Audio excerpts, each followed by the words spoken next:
गीता अध्ययन के इस सेशन में आप सभी का स्वागत, जहां हम सूद सर के साथ 9वें अध्याय को जान रहे हैं। सर से निवेदन कि आज की चर्चा को आगे बढ़ाएं। सर को प्रणाम।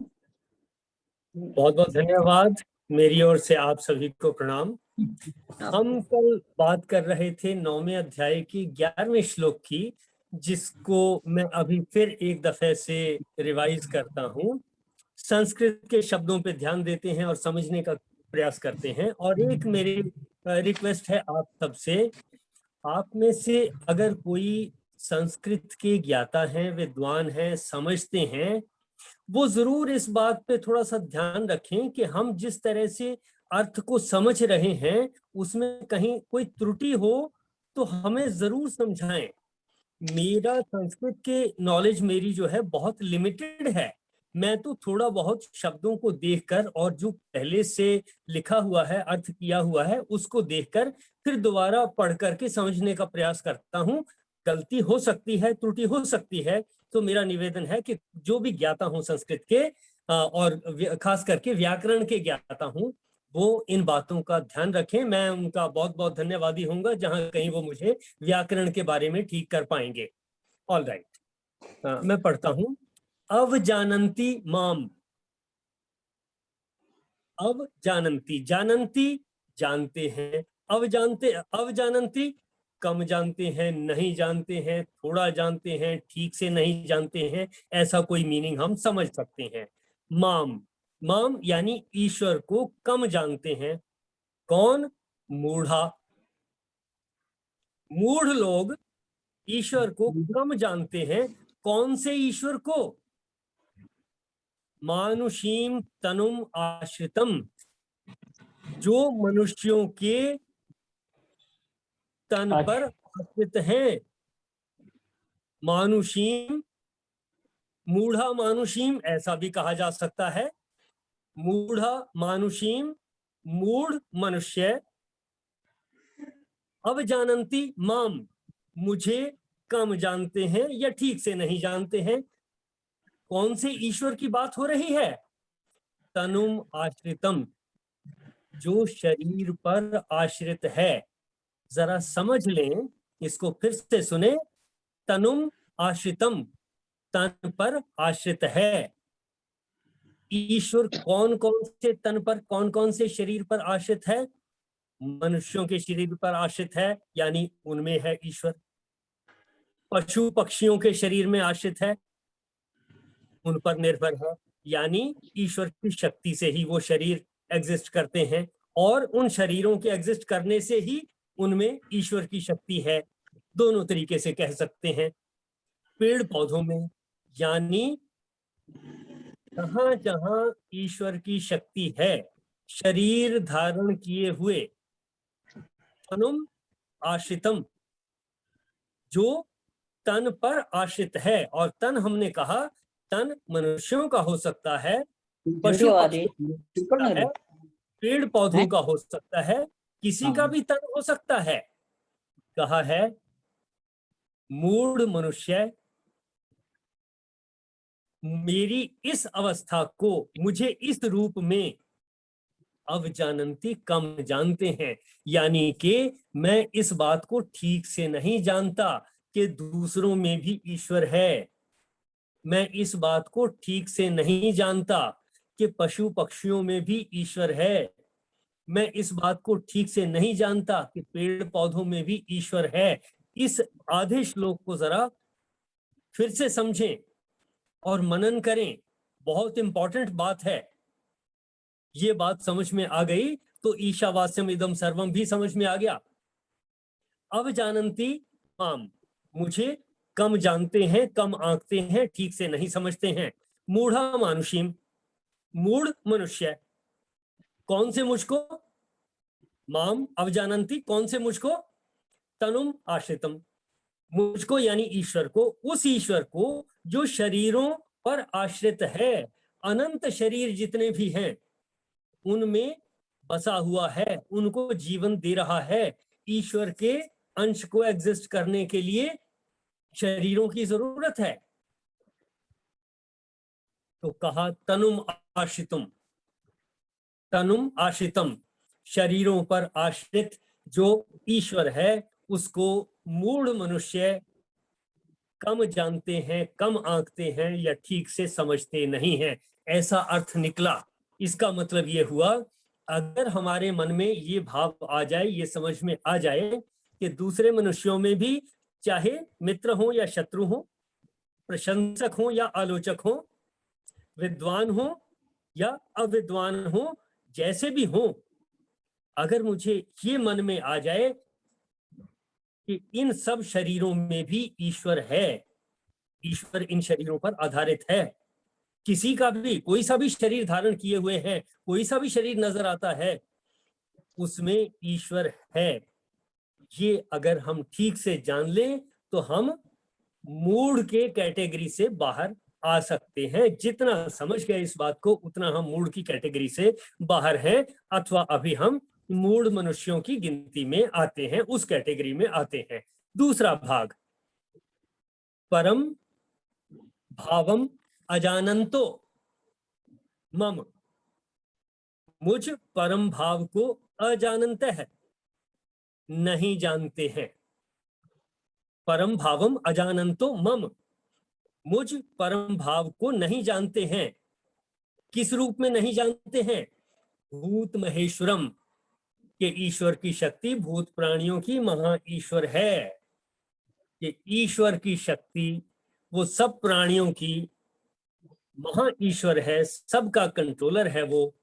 और मूढ़ मनुष्य शरीरधारियों में, यानी मनुष्यों में, शरीरधारी मनुष्यों में, पशु पक्षियों में, पेड़ पौधों में, और भी कोई वायरस भी हो, वो भी शरीर है, सूक्ष्म शरीर है, कि वो सब मूढ़ मनुष्यों की गिनती में आते हैं। देखें जरा, इस श्लोक का मीनिंग ऐसा मेरी समझ में आया। आप लोग कुछ कहना चाहें तो जरूर यहाँ सहयोग करें, और अगर व्याकरण में कहीं मेरे समझने में त्रुटि है तो उसको ठीक करें।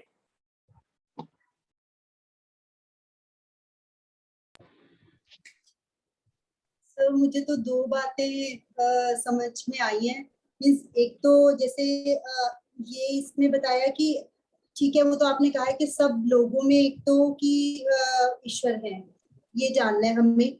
और दूसरा जैसे कि मीन्स परमात्मा ने, इसका मतलब कि जो कुछ भी रचा है उसका कोई पर्पस है, इस वजह से ही उसने वो रचना की है। जैसे मूवीज में हीरो होते हैं तो विलेन भी होते हैं, मतलब हर चीज कोई ना कोई मैसेज देने के लिए। अगर सभी कहते हैं कि हीरो बनना है तो विलेन तो कहाँ जाएंगे, तो उनको भी रचा गया है। ऐसे ही परमात्मा ने जिसको भी रचा है उसका कोई कारण है, तो हर चीज से हमें इसका मतलब भेदभाव नहीं करना है। जो भी अच्छी बुरी कोई भी चीज परमात्मा ने बनाई है वो हमें कुछ मैसेज देने के लिए बनाई है, हमें वो जानने का प्रयास करना है उसे। और दूसरा के सर ये भी कहते थे कि जैसे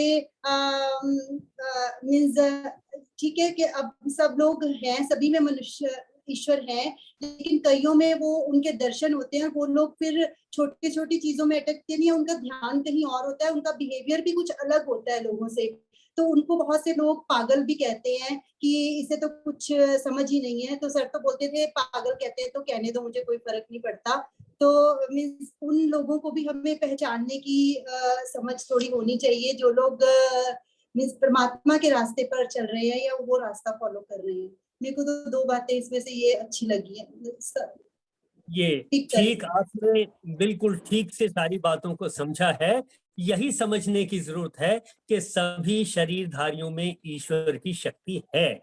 जो इस बात को नहीं जानते, इसको ठीक से समझ नहीं पाते, तो फिर गुस्सा आ जाता है। उस वक्त हमें ये याद नहीं रहता कि जिसपे मैं गुस्सा कर रहा हूं इसमें भी ईश्वर ही है, जिसकी मैं आलोचना कर रहा हूं उसमें भी ईश्वर ही है। जब हम इस बात को भूल जाते हैं तो डेफिनेटली फिर हम इन सारी चीजों के वश में हो जाते हैं और हमारा व्यवहार गड़बड़ हो जाता है। उसको इम्प्रूव करने की जरूरत है। हमारा व्यवहार तभी बदलेगा जब हम इन चीजों को समझेंगे कि सभी भूत प्राणियों में, सभी शरीरों में, कोई सा भी शरीर हो, उनमें ईश्वर है। और ईश्वर सब भूत प्राणियों का महा ईश्वर है, यानी उनका कंट्रोलर है। ऐसी बात अगर हमारे मन में बैठती है तत्काल फायदा होगा, मेरे विचार बदलेंगे, मेरा व्यवहार बदलेगा, और व्यवहार बदला, व्यवहार इंप्रूव हो गया, बदलेगा कैसे? बिगड़ेगा नहीं, सुधरेगा ही। मेरा बिहेवियर दूसरे के प्रति गुस्से वाला होने की बजाय, क्रोधित होने की बजाय नरम प्रवृत्ति का होगा। मुझे पता होगा कि ये जो सामने है नाराज भी हो रहा है, इसमें भी ईश्वर की ही शक्ति है। ऐसा बिल्कुल ठीक कहा आपने, जो सारी बातें आपने समझी हैं। बाकी सब लोग भी देखें जरा, क्या ये बात हमारी समझ में आ गई? जो कुछ मतलब कि मैं बता रही हूँ, मैं तो सिर्फ आपसे विचार शेयर कर रही हूँ हाँ जी, हाँ कि जी। जैसे तो एक निराकार शक्ति है जिसको हम बिल्कुल एक्सप्रेस नहीं कर सकते, उसका कोई आकार नहीं है, उसने ये सगुण रूप में शक्तियां अपनी बांटी हुई है, भगवान श्री कृष्ण विष्णु जो मैं बोल रही थी। लेकिन जो लोग मूर्ति पूजा में विश्वास नहीं करते, उनके लिए बात जो बिल्कुल पूरा समझते हैं, लेकिन जो साधारण व्यक्ति हैं, जिनको इस यहाँ तक की नॉलेज नहीं है, वो ये जो सगुण रूप है परमात्मा का, ये जो शक्तियां बांटी हुई हैं, उस चीज को उस चीज में उनका विश्वास नहीं बनता। उनका विश्वास नहीं बनता। जैसे आमतौर पर ये कहा जाता है कि चढ़ाया प्रसाद खत्म तो हुआ नहीं, खाया तो है नहीं। तो वो बात वही है ना, भगवान तो हमारे भावों को ही समझते हैं ना। हमने अपने भाव अर्पण किए और भगवान ने हमारे भाव एक्सेप्ट किए। लेकिन जो ये सगुण रूप में भगवान ने अपनी शक्तियां भेजी हुई हैं, गणेश, विष्णु, शिव, दुर्गा, ये सारी जो है शक्तियां, लेकिन साधारण व्यक्ति जो हैं, जो यहाँ तक नहीं पहुंचे हुए, वो उनको नॉर्मल ही समझते हैं। जबकि है तो ये भगवान की भेजी हुई है, नॉर्मल नहीं है। नॉर्मल से तो कुछ ऊपर ही होंगी, तभी तो तकरीबन जो संसार है सारा इसके साथ लगा हुआ है।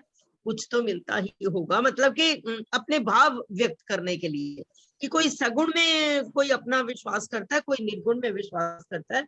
आगे जाके जो 12वें अध्याय में आता है, उसके अकॉर्डिंग मैं ये कहती हूँ कि जो यहाँ पर लिखा हुआ है कि मनुष्य का शरीर धारण करने वाले मुझ संपूर्ण भूतों के महान ईश्वर को, कि वो ही निराकार शक्ति है, नहीं, उसकी रुके यहाँ, रुके मैं गलत हूँ, हो सकता है मैं गलत हूँ।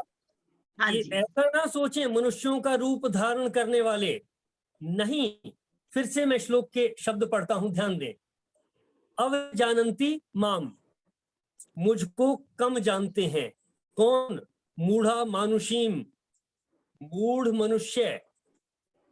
फिर से समझें, माम अवजानन्ति, मुझे कम जानते हैं। कौन? मूढ़, मूढ़ा मानुषीम, मूढ़ मनुष्य।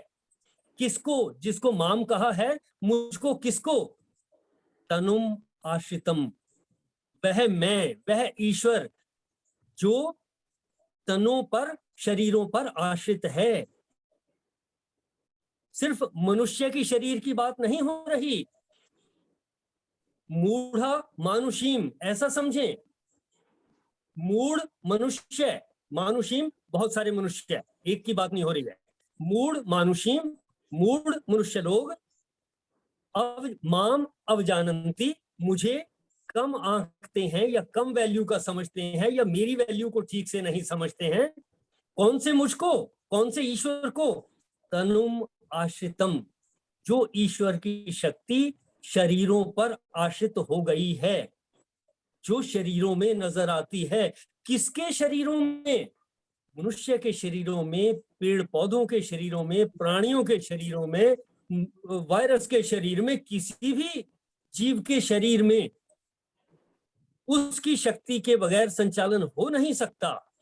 यानी कि जो इस तरह से जीवों में मेरी शक्ति को नहीं पहचान रहे हैं, वो मूढ़ की कैटेगरी में आ गए। यानी मूढ़ लोग मुझे कम जानते हैं। ऐसा देखें शशि जरा। नहीं ठीक है सर, ये दोनों वे में ही हो सकता है। ये ऐसे भी हो सकता है कि सबने भगवान को देखना है, और ये भी हो सकता है कि जो मूर्ख लोग हैं, जैसे कई लोग तो पहचान जाते हैं। जैसे जय गोपाल जी कहते हैं कि हम डॉक्टर मनोचा को देखते थे तो हम बोलते हैं कि वो तो चलते फिरते भगवान ही थे। तो कई लोगों के अंदर ऐसा कुछ होता है सर, कुछ तो अलग दिखाई देता है ना, तो उसको सब लोग नहीं पहचान पाते, तो वो उसका मजाक उड़ाते हैं फिर ऐसे। देखें, यहां मैं आपको रोकूंगा। यहाँ किन्हीं विशेष लोगों की बात नहीं हो रही, यहाँ सारे के सारे तनुम आश्रितम कि भगवान जहां जहां ईश्वर जहां जहां शरीरों पर आश्रित हैं, कहां कहां ईश्वर शरीरों पर आश्रित हैं। मनुष्यों में से कोई गिनती नहीं करनी कि ये बढ़िया है, ये घटिया है, ये अच्छा लगता है, ये बढ़िया लगता है, ये अच्छे काम करता है, ये नहीं करता है, ये बुरे काम करता है। नहीं, कोई कैटेगराइजेशन इस श्लोक में नहीं है। यहाँ कहा तनुम आश्रितम, शरीर पर आश्रित। कौन? ईश्वर की शक्ति। ईश्वर की शक्ति किस किस शरीर पर आश्रित है? सारे मनुष्यों के, अच्छे बुरे सब लोगों के शरीर पर आश्रित है, या सारे शरीर ईश्वर से ही चल रहे हैं। और ईश्वर की शक्ति कौन से शरीरों में आश्रित है?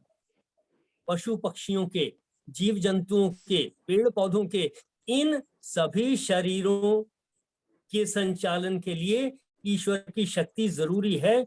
इनमें से किसी अच्छे या बुरे का या किसी विशेष उसका कोई भेदभाव नहीं किया गया।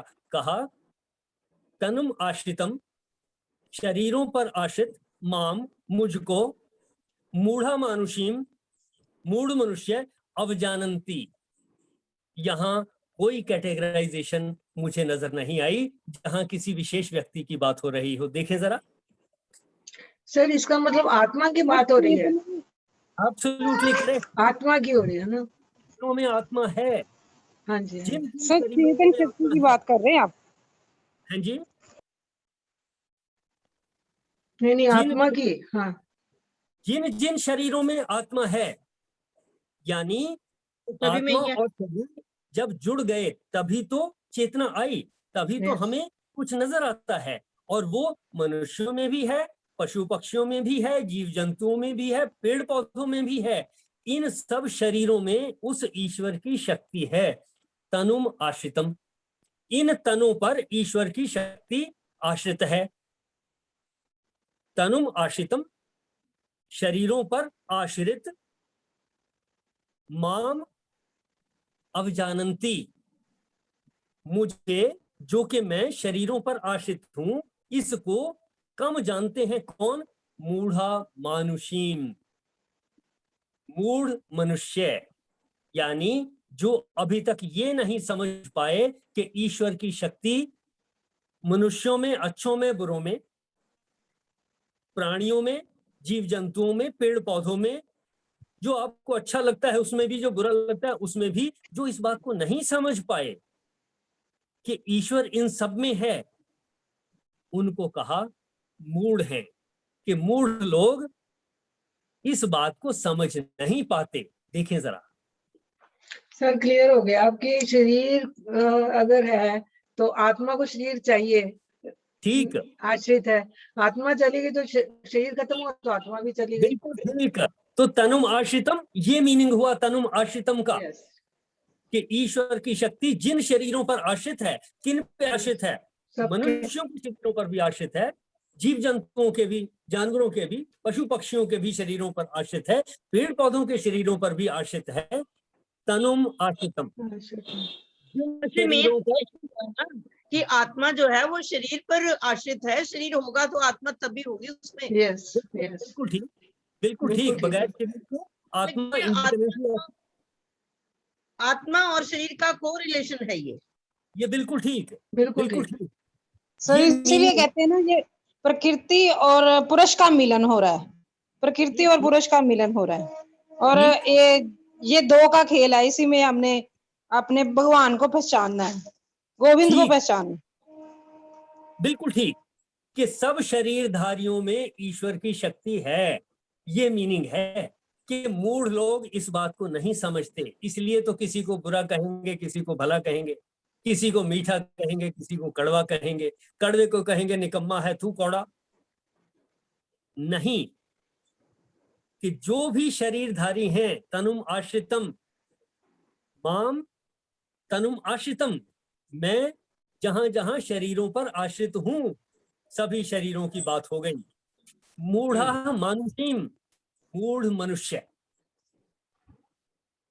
शरीर सिर्फ मनुष्यों के शरीरों की बात नहीं हो रही। श्लोक में ऐसा अर्थ नजर आता है कि मनुष्यों के नहीं, शरीरों की बात हो रही है शायद। लेकिन ये शरीर कोई मनुष्यों भी के हो, शरीर, हाँ जी शरीर तो कोई भी हो। बिल्कुल ठीक, बिल्कुल हाँ। ठीक। तो कहा कि कोई भी शरीर है, तनुम आश्रितम, शरीरों पर आश्रित, मुझको मूढ़ा मानुषीम, मूढ़ मनुष्य अवजानंती, नहीं जानते या ठीक से नहीं जानते या कम जानते हैं। ऐसा हुआ। आधे अगले श्लोक को भी पढ़ लेते हैं, फिर कुछ और चर्चा करते हैं। आगे कहा परम भावम अजानंतो, मम परम भावम अजानंतो, मेरे परम भाव को नहीं जानते। जानते हैं, जानते हैं, अजानंत है, नहीं जानते हैं। मम परम भावम, ईश्वर की शक्ति जो है वो भाव के रूप में है, परम भाव के रूप में है। पहले बहुत डिस्कशन हो चुकी। मम परम भावम, मेरे परम भाव को अजानंत है, नहीं जानते। कौन सा परम भाव? भूत सब में महेश्वरम, कि मैं सभी भूत प्राणियों का महेश्वर हूं, अकेले मनुष्यों का महेश्वर हूं, ऐसा नहीं। अब दोनों लाइनों को मिलाकर के समझ में आएगा कि ये मनुष्यों के शरीर की बात नहीं हो रही, ये सभी शरीरों की बात हो रही है। देखें जरा, इसको समझें। बहुत इंपॉर्टेंट श्लोक है, जिसमें मुझे ये लगा कि जो ट्रांसलेशन यहां की हुई है उसमें थोड़ा भ्रम पैदा होता है। देखें जरा, हिंदी पढ़ देता हूं जो श्लोक में पुस्तक में लिखी हुई है। मेरे परम भाव को न जानने वाले मूढ़ लोग मनुष्य का शरीर धारण करने वाले मुझ संपूर्ण भूतों के महान ईश्वर को तुच्छ समझते हैं, अर्थात अपनी योग माया से संसार के उद्धार के लिए मनुष्य रूप में विचरते हुए मुझ परमेश्वर को साधारण मनुष्य मानते हैं। नहीं, ऐसा नहीं है, मीनिंग अलग है। मूढ़ा मानुषीम, मूढ़ मनुष्य, माम तनुम आश्रितम, मुझ शरीरों पर आश्रित को, अवजानंती, ठीक से नहीं जानते या कम जानते हैं। ऐसा मीनिंग मेरी समझ में आया। फिर भी मैंने कहा कि जो संस्कृत को जानने वाले हैं, व्याकरण को जानने वाले हैं, वो इस पे और प्रकाश डाल सकते हैं। और दूसरा भाग है परम भावम अजानंतो, मम परम भावम अजानंतो, मेरे परम भाव को नहीं जानते। कौन से परम भाव को? भूत महेश्वरम, के ईश्वर भूत प्राणियों का, सभी का, सिर्फ मनुष्यों का नहीं, महान ईश्वर है, महेश्वर है। ऐसी बात इस श्लोक में समझ में आई। देखें जरा। हम भी सर फिर तो अभी मूड ही है मनुष्य। ये बिल्कुल, ये आप लोगों ने ठीक पहचाना। ये बात अगर हमारा व्यवहार बदल जाएगा, तब हम कहेंगे का हट रही है। देखें, और सारा यूनिवर्स ही ईश्वर में है सर, सारा बिल्कुल ठीक यूनिवर्स बात। ही ईश्वर में है, हाँ, बस उसको जानना है। हाँ हाँ, बिल्कुल ठीक कहा, बिल्कुल ठीक समझा, बिल्कुल ठीक कहा आपने। तनुम आश्रितम का ये मीनिंग है, मानुषी तनु आश्रितम नहीं, मूढ़ मानुषी, मूढ़ मनुष्य। तनुम आश्रितम, शरीरों पर आधारित या शरीरधारी, मम, मुझे, माम, मुझे, अवजानंती, कम जानते हैं या नहीं जानते। तो ये जो मानुषीम शब्द को तनुम आश्रितम के साथ नहीं जोड़ना। तो फिर तो हमें बहुत प्रैक्टिस करने की जरूरत है, बहुत।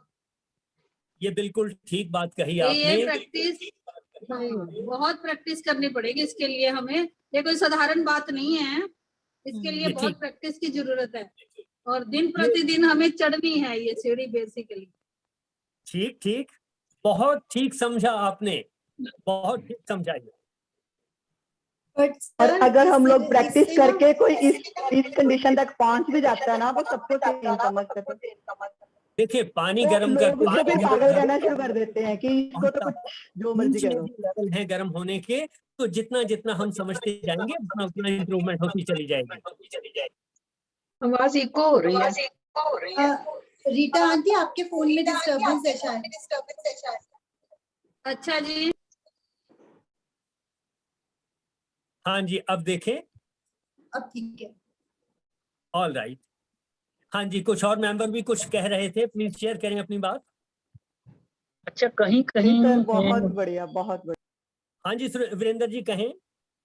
अच्छा, कहीं कहीं थोड़ा विरोधाभास भी महसूस होता है। या मैं शब्द सही क्या शब्द इस्तेमाल करूं मैं नहीं जान पा रहा, कि सारी सृष्टि जो है, जीव जगत, वो उस ईश्वर में ही समाया हुआ है, उस ईश्वर का ही अंग है ये सब, सारी सृष्टि जो है। और बीच बीच में कहीं कोई एक श्लोक आता है ये भी कि ईश्वर सर्वभूतानां हृदय से अर्जुन तिष्ठति, कि वो ईश्वर जो है वो प्राणियों के हृदय में स्थित है। तो मतलब ये थोड़ा सा कहीं कहीं इस तरह की बातें भी आती हैं। जब वो श्लोक आएंगे उनकी भी चर्चा करेंगे, लेकिन हम ये नहीं कह सकते कि हृदय में तो ईश्वर की शक्ति है, मेरे फेफड़ों में नहीं है। मतलब है तो उसी की लीला है, ये त्रिगुणमयी माया है तो उस ईश्वर की माया है, इसको कोई समझ नहीं सकता। यानी वो सर्वशक्तिमान है, तो उसको समझना बड़ा मुश्किल है। उसको समझना आसान नहीं है जी, ये उसकी त्रिगुणमयी माया है। और कृष्ण जी ने कहा भी है कि ये कोई समझ नहीं पाएगा इसको। ये जो अभी सूद साहब कह रहे हैं, वीरेंद्र जी कह रहे हैं, उतना समझ लेना भी समझ लेना बहुत है कि ईश्वर को नहीं समझा जा सकता, इतना समझ लेना भी बहुत समझ लेना है। हाँ जी, हाँ जी, हाँ जी। ये उसकी त्रिगुणमयी माया है जी, इसको हम समझ नहीं सकते हैं। बट सर इसको समझने में, इसके जैसे रीटा जी भी कह रहे हैं ना, बहुत प्रैक्टिस करनी पड़ेगी। वो दिक्कत तब आती है कि जब हमें लगता है कि सभी चीज में भगवान है, तो हमें वो व्यवहार करने में दिक्कत आती है। लेकिन जैसे विजय जी कई बार बात करते तो वो बोलते हैं कि सम व्यवहार होना अलग बात है और सम भाव होना, ऐसा कुछ वो बोलते होते हैं। अगर बैठे हैं तो बता दें कि सम भाव रखना कि हाँ ये चीज भी भगवान ने बनाई है। ये कोई इससे पहले 6ठे अध्याय हम पढ़ रहे थे, उसमें भी आज मैं पढ़ रही थी तो यही आ रहा था कि अगर कोई आपके साथ बुरा करता है तो भी मन को यही समझाना है कि ये कुछ नहीं कर रहा, भगवान जी इससे कुछ करवा रहे हैं। वो हो सकता है मुझे वैराग या मेरे को डिटैच करना चाहते हैं, या कोई रीजन होगा जिस वजह से कर रहे हैं, और तो मुझे उससे भी कुछ द्रोह नहीं रखना। और कोई अच्छा कर रहा है तो भी यही सोचना है कि कुछ अच्छा करवा के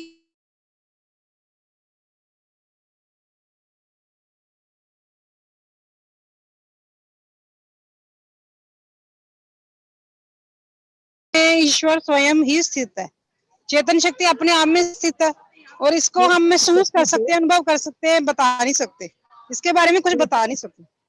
चेतन शक्ति को अभिव्यक्त होने के लिए शरीर की जरूरत है, तो ईश्वर से चेतना आ रही है, ईश्वर की शक्ति से चेतना आ रही है, और बाकी जड़ पदार्थ मिलाकर के, कुल मिलाकर के शरीर बना, जड़ और चेतन दोनों से मिला और दोनों से मिलकर के बना है। और यहां कहा है तनुम आश्रितम, माम तनुम आश्रितम, मुझ शरीरों पर आश्रित। ईश्वर को, किस ईश्वर को? जो शरीरों पर आश्रित है। कौन से शरीर? अकेले मनुष्यों के नहीं, मनुष्यों के भी, जीव जंतुओं के भी, पेड़ पौधों के भी, सभी के। तनुम आश्रितम, माम तनुम आश्रितम, मुझ शरीरों पर आश्रित को मूढ़ा मानुषीम। ये मानुषीम शब्द मूढ़ा के साथ जोड़ें। मूढ़ा मानुषीम, मूढ़ मनुष्य लोग, अवजानंती, कम जानते हैं, नहीं समझ पाते हैं। बस इसी कैटेगरी में हम हैं, इसी से आगे बाहर निकलना है, इसी से आगे चलना है। ऐसी बात जैसा आप लोगों ने भी कहा, यही समझ में आ रही है, और इसी में हमने और आगे बढ़ना है। और अगले भाग में भी कहा परम भावम अजानंतो, मम परम भावम अजानंतो, मेरे परम भाव को नहीं जानते। कौन सा परम भाव बताया? मेरा, ईश्वर का। भूत महेश्वरम, कि मैं भूत प्राणियों का महा ईश्वर हूँ, सबसे बड़ा ईश्वर हूँ, भूत प्राणियों को कंट्रोल करने वाली शक्ति मैं ही हूँ। ऐसी बात कही कि इसको सारे प्राणियों में वही शक्ति है। ये मूढ़ लोगों को ये बात समझ नहीं आती। इस पूरे श्लोक में ये समझ में आया मुझे। देखें, बस मेन बात तो यही है कि परमात्मा शरीर पर आश्रित है। हर प्राणी ठीक का है। जो आत्मा है शरीर पर आश्रित है। उस आत्मा को अगर शरीर मिलेगा तो तभी आत्मा की बात बनेगी। बिल्कुल ठीक, उसी की बात, उन्हीं शरीरधारियों की बात हो रही है। हाँ, बस मतलब कि यही कहा है कि मैं संपूर्ण प्राणियों का ईश्वर हूँ, लेकिन मैं शरीरों पर आधारित हूँ। बिल्कुल ठीक, बिल्कुल ठीक। हाँ, शरीरों पर आधारित हूँ, मतलब कि ये हमें आत्मा 18वें अध्याय में क्लियर होगा वैसे। All right, all right. बोलते हैं ना, क्योंकि शरीर के बिना तो हम चल ही नहीं सकते। एग्जिस्ट शरीर नहीं कर इसीलिए हमें सकते। ये मनुष्य जन्म इसीलिए मिलता है कि हम ईश्वर को जाने और उसमें मोक्ष की प्राप्ति करें। क्योंकि जब हमें पता चल जाएगा कि हम किसी और अवस्था में जाके हम अपने क्या कहते हैं कि भगवान को प्राप्त कर ही नहीं सकते। जो दूसरी योनियां हैं वो तो हमें मिलती हैं सिर्फ अपने पुण्य जो है उनको भोगने के लिए या पाप भोगने के लिए। तो मनुष्य जन्म में ही आके हम जहाँ हम अभी तक यहाँ अटके हैं कि हम ईश्वर को प्राप्त करना चाहते हैं। हम ईश्वर के ही अंश हैं, हमें कुछ प्राप्त नहीं करना। बिल्कुल बिल्कुल यही मैं कह रही हूँ, यही कोई ईश्वर हमें मिल जाएगा ये भ्रम है, कुछ नहीं मिलना है। मन की शांति ही मिल जाए, बस यही है प्राप्ति। इसके अलावा ईश्वर कोई मुझे किसी पैसे के रूप में मिलेगा या किसी शक्ल के रूप में मिलेगा या किसी और रूप में मिलेगा, कैसे मिलेगा? अगर मिलना है तो आंख से मिलना है, नाक से मिलना है, कान से मिलना है, जीवा से मिलना है, शरीर की से मिलना है या भावनाओं से मिलना है। इसके अलावा मुझे किसी चीज के मिलने का कौन सा है रास्ता? मेरी इंद्रियों के अलावा, मेरे सेंसरी ऑर्गन्स के अलावा मुझे किसी चीज के मिलने का पता लग ही नहीं सकता। और मेरे सेंसरी ऑर्गन आंख, नाक, कान, मुंह, त्वचा इत्यादि ये हैं। और आंख को जो दिखाई देता है वो ब्रह्म नहीं, कान को जो सुनाई देता है वो ब्रह्म नहीं, मन को जो सोच में आता है वो ब्रह्म नहीं, ये सब ब्रह्म नहीं। कान जिससे सुनते हैं वो ब्रह्म है, आंख जिससे देखती है वो ब्रह्म है, हम जिससे सोचते हैं वो ब्रह्म है, जिस शक्ति से ये सब कुछ ऑटोमेटिकली चल रहा है वो ब्रह्म है। मिलना क्या है? और सारे शरीरों में अगर ईश्वर की शक्ति है तो सामने मिला तो हुआ है। आप मिले हुए हैं, मैं मिला हुआ हूं आपको और आप मिले हुए हैं मुझको, और बाकी आस पड़ोस में, परिवार में, समाज में, सब जगह मिले तो हुए हैं। कोई और ईश्वर मिलने वाला नहीं है कहीं भी। इस भ्रम से हमें निकलना है। हमें ये ध्यान रखना है, तनुम आश्रितम माम, ईश्वर को जो शरीरों पर आश्रित है, मूढ़ा मानुषीम, मूढ़ मनुष्य, अवजानंती, नहीं जानते। हमें इसको जानना है, इस बात को जानना है कि सभी शरीरों में ईश्वर है। वो दिखेगा नहीं, शरीर दिखेगा, वो सुनेगा नहीं, व्यवहार से हम उसका अंदाजा लगाएंगे। अल्टीमेटली जो हमारे भाव हैं वहां है ईश्वर। जिस चीज से ये सब कुछ ऑटोमेटिकली चल रहा है उस कण कण में है ईश्वर, वो मिला ही हुआ है, उसी से हम जिंदा हैं। इसलिए और कुछ मिलना नहीं है। ये भ्रम कि मुझे इस जीवन में या अगले जीवन में या कौन से जन्म में ईश्वर की प्राप्ति हो जाएगी, ये भ्रम होगा, ऐसा मेरी समझ में आया अभी तक जो भी कुछ मैंने पढ़ा है। देखें, बिल्कुल सर, यही है कि हमें समझना ही ये है कि हम हमारे अंदर ही है, हम ईश्वर के ही अंश हैं। और जब हम उसी अपनी पूरी क्वालिटीज को ले आएंगे अपने अंदर तो हम तो ब्रह्म हो ही गए। हमें ब्रह्म की पहचान तभी हो, और हमारे इसी को हम हमारे व्यवहार में परिवर्तन आने हैं बस। बिल्कुल बिल्कुल, यस सर, यही ठीक है। Thank you sir. हमारे भावों में परिवर्तन आने हैं, हमारे व्यवहार में परिवर्तन आने हैं। सर वो अभी वो कोई हाँ जी सुने जरा की ओर बढ़े। एक मिनट हेलो। शशि, एक मिनट। हाँ जी भूषण जी।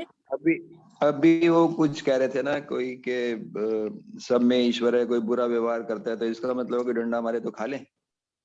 ये नहीं कहा, डंडा मारे तो उससे रोकने की शक्ति आपके पास है। आप खाली ना बैठे रहें कि ईश्वर आएगा मुझे बचाएगा, इस भावना से नहीं।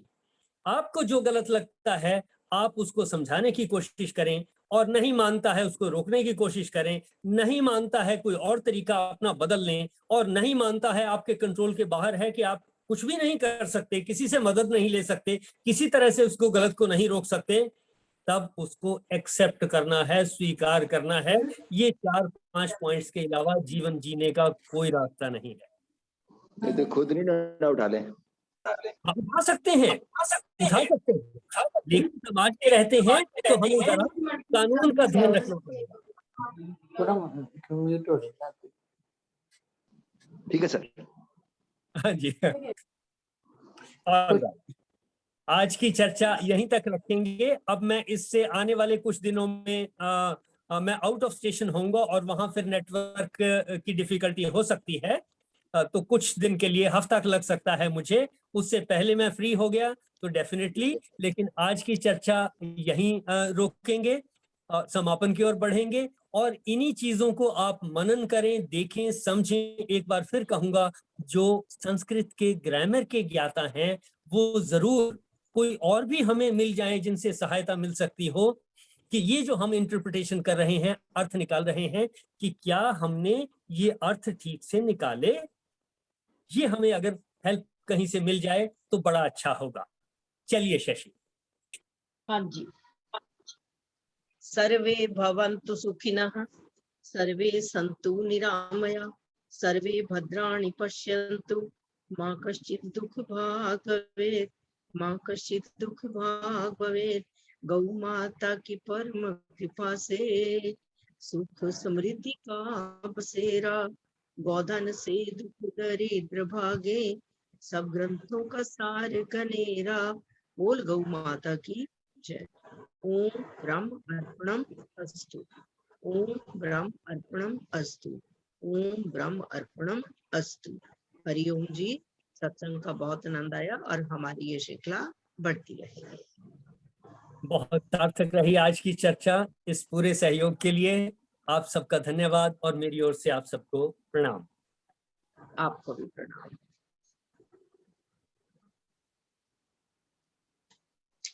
आज की चर्चा के लिए सभी का बहुत बहुत शुक्रिया। रीता आंटी, आज आपके फोन में थोड़ी सी दिक्कत है, कोई फोन ऑन होता है ना तो इको होती है। नहीं वो फोन प्रॉब्लम। 2 ऑन होंगे या तो 2 ऑन होंगे। हाँ जी। बच्चा सर को कहीं काम से जाना पड़ा तो आज का हास्यासन सूद सर करवाएंगे क्योंकि सर छुट्टी पे जा रहे हैं इसलिए। क्या बात है, मिलना नहीं है हमें, हम ढूंढ रहे हैं वो नहीं मिलना, कहीं नहीं है। सामने बैठा है वो हमें मिलना, हम कहते हैं मिलना है, वो सामने बैठा है। बोलता है मैं नहीं हूँ, तुम्हें धोखा हुआ है, मैं नहीं हूँ।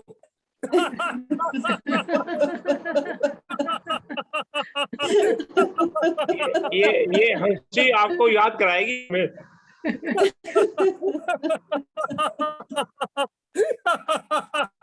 आपकी हंसी कमाल है सर। हम अभी तक भ्रम में पड़े हुए हैं। मुकुटा के बाहर अभी तक पहुंच नहीं पाए। लेकिन पहुंच जाएंगे, इसमें कोई डाउट नहीं है।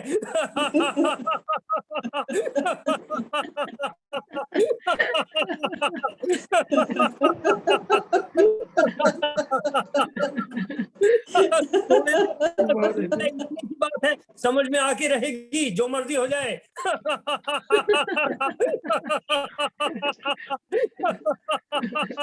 रोज हंसना, कभी कभी ईश्वर मिला नहीं है।